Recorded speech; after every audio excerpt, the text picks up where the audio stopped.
This atrociraptor is an opportunist.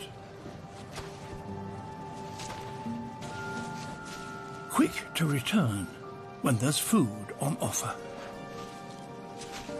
Smoke is an insecticide, and it can help an animal to get rid of its parasites.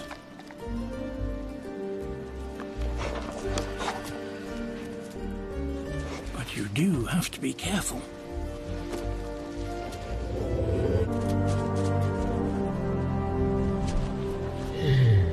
The 2-ton ankylosaur.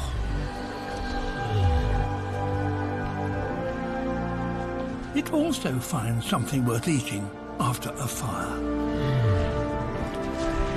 Charcoal. It will bind with many of the plant toxins in its stomach and neutralize them. The female Edmontosaurus is leaving the forest.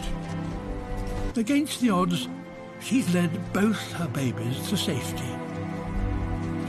They will have to find new pastures until the forest plants recover.